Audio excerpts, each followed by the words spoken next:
नमस्कार दोस्तों, मेरा नाम है निशान सक्सेना। मैं सुनाता हूँ कहानियाँ। आइए सुनते हैं आज की कहानी जिसका शीर्षक है पीरन। लेखक हैं सादत हसन मंटो जी और आवाज़ है निशान सक्सेना की। यह उस ज़माने की बात है जब मैं बेहद गरीब था। बम्बई में 9 रुपये माहवार की एक खोली में रहता था जिसमें ना पानी, ना नल, ना बिजली। एक निहायत ही गलीज कोठरी थी जिसकी छत पर से हज़ारों खटमल मेरे ऊपर गिरा करते थे। चूहों को भी बहुत बहुतायत थी। इतने बड़े चूहे मैंने फिर कभी नहीं देखे। बिल्लियाँ भी उनसे डरती थीं। चाल यानी बिल्डिंग के सिर्फ एक गुसलखाना था जिसके दरवाजे पर कुंडी टूटी हुई थी। सुबह सवेरे चाल की औरतें पानी भरने के लिए इसी गुसलखाने में जमा हो जाती थीं। यहूदी, मराठी, गुजराती, क्रिश्चियन, भांति भांति की औरतें। मेरा नियम था कि उन औरतों के इकट्ठा होने से पहले गुसलखाने में जाता, दरवाज़ा भेड़ता और नहाना शुरू कर देता। एक दिन मैं देर से उठा। गुसलखाने में पहुंचकर नहाना शुरू किया तो थोड़ी ही देर बाद खट से दरवाज़ा खुला। मेरी पड़ोसन थी, बगल में गागर दबाए। उसने मालूम नहीं क्यों एक लम्हे के लिए मुझे गौर से देखा, फिर एकदम पलटी। गागर उसकी बगल से फिसलकर फर्श पर लुढ़ने लगी। ऐसे भागी जैसे कोई शेर उसका पीछा कर रहा हो। मैं बहुत हंसा, उठकर दरवाज़ा बंद किया और नहाना शुरू कर दिया। थोड़ी देर बाद फिर दरवाज़ा खुला। बृजमोहन था। मैं नहाकर फारिग हो चुका था और कपड़े पहन रहा था। उसने मुझसे कहा, भाई मंटो, आज इतवार है। मुझे याद आ गया कि बृजमोहन को बांद्रा जाना था अपनी दोस्त पीरन से मिलने। वह हर इतवार को उससे मिलने जाता था।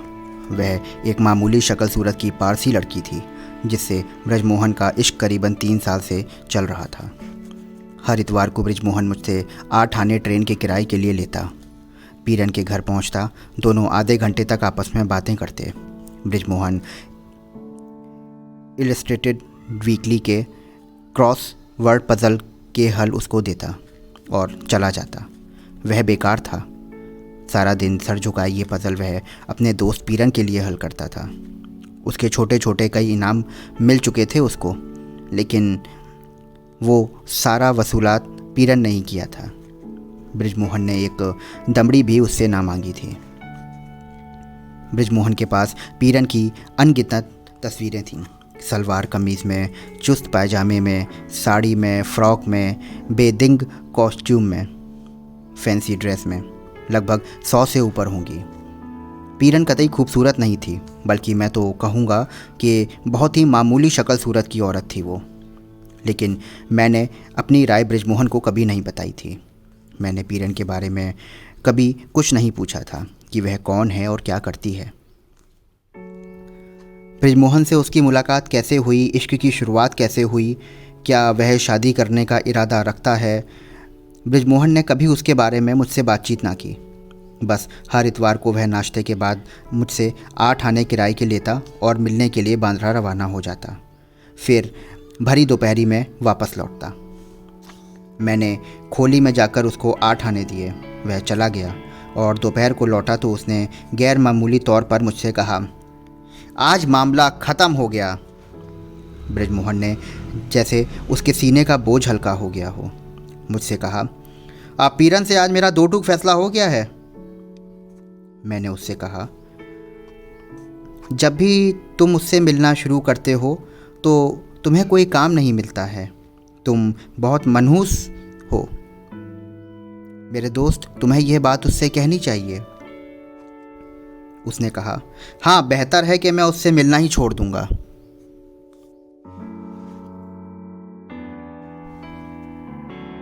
सुबह तुम मुझे 4 आने देना। मैं सेठ नानू भाई से मिलूंगा। वह मुझे ज़रूर अपना असिस्टेंट रख लेंगे। यह सेठ नानू भाई, जो फिल्म डायरेक्टर था, अनेक बार बृजमोहन को नौकरी देने से इनकार कर चुका था, क्योंकि उसका भी पीरन की तरीके से यही ख्याल था कि वह कामचोर और निकम्मा है। लेकिन दूसरे दिन जब बृजमोहन मुझसे 4 आने लेकर गया तो दोपहर को उसने मुझे यह खुशखबरी सुनाई कि सेठ नानू भाई ने बहुत खुश होकर उसे 250 रुपये माहवार पर नौकर रख लिया है।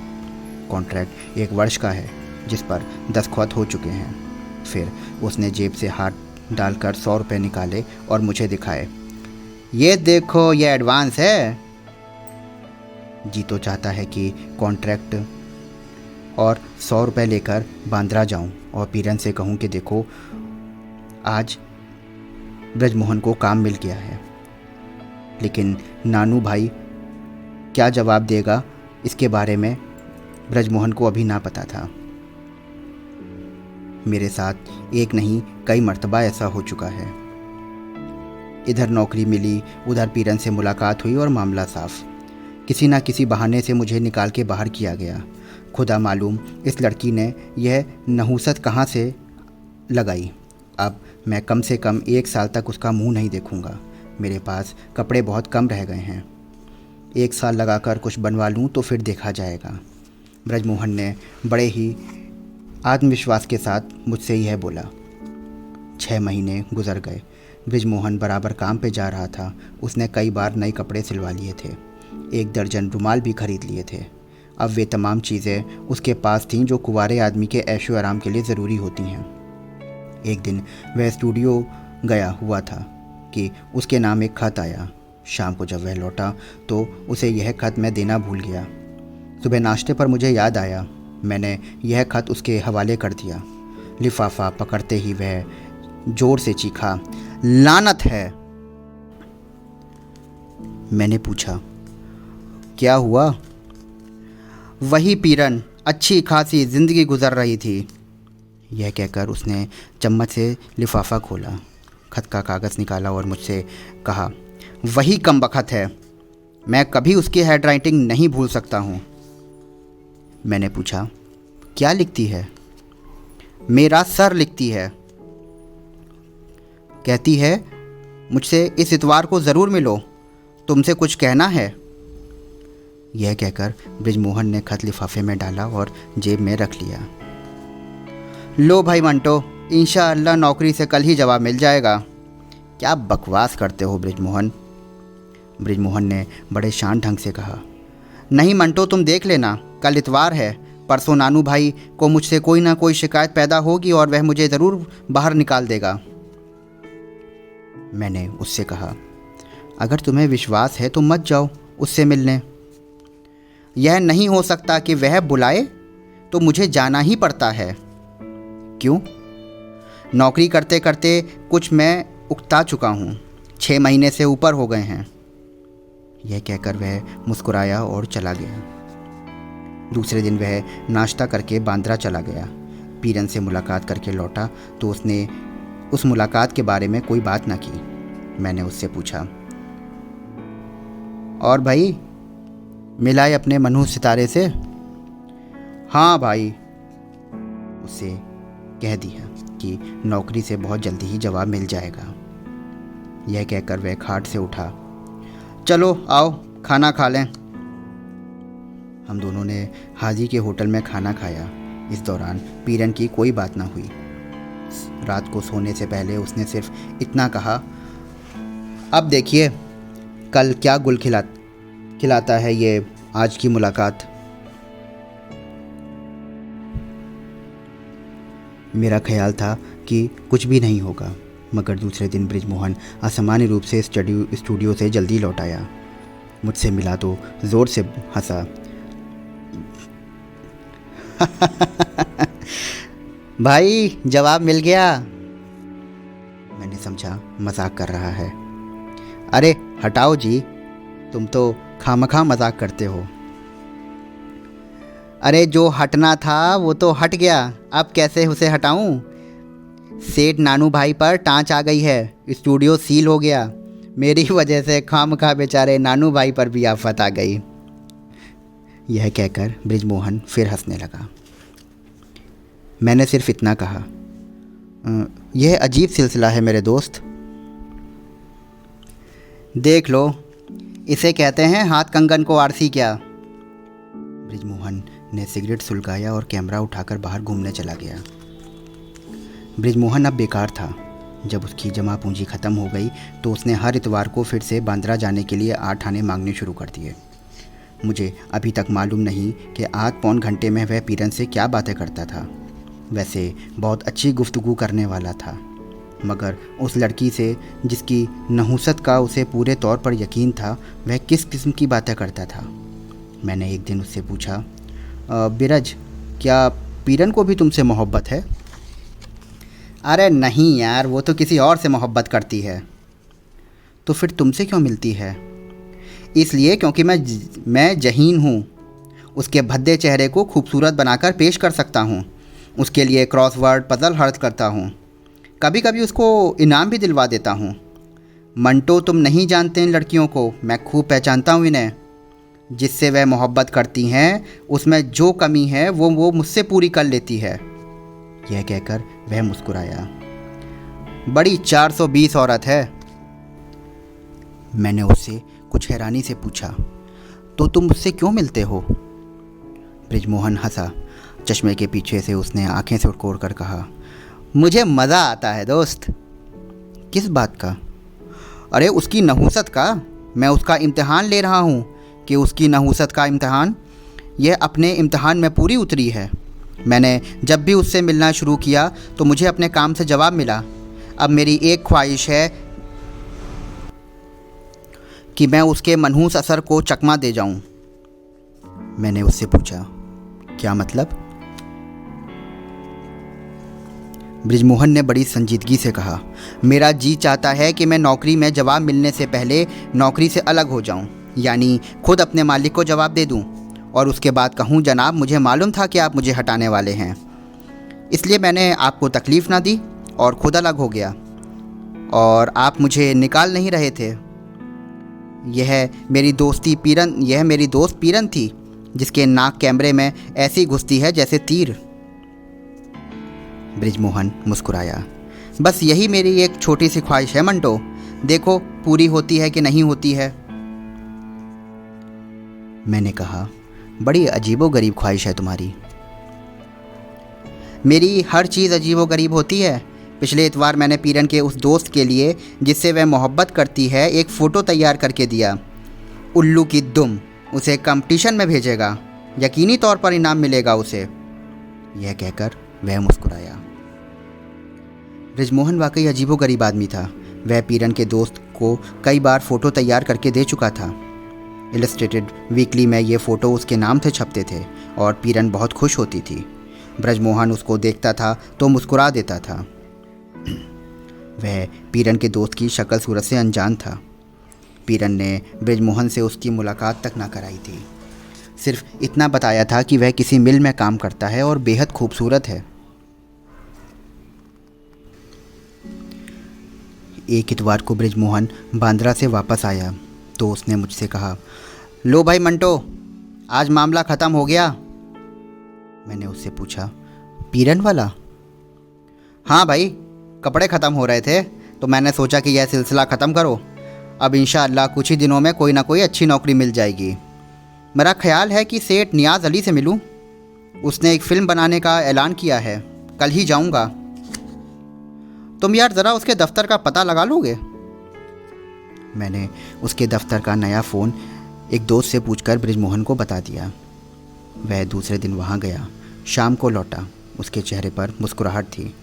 लो भाई मंटो, यह कहकर उसने जेब से टाइप किया हुआ कागज़ निकाला और मेरी ओर फेंक दिया। यह पिक्चर का कॉन्ट्रैक्ट था। तनख्वाह 200 रुपये, माहवार कम है, लेकिन सेठ नियाज़ अली ने कहा है बढ़ा दूंगा।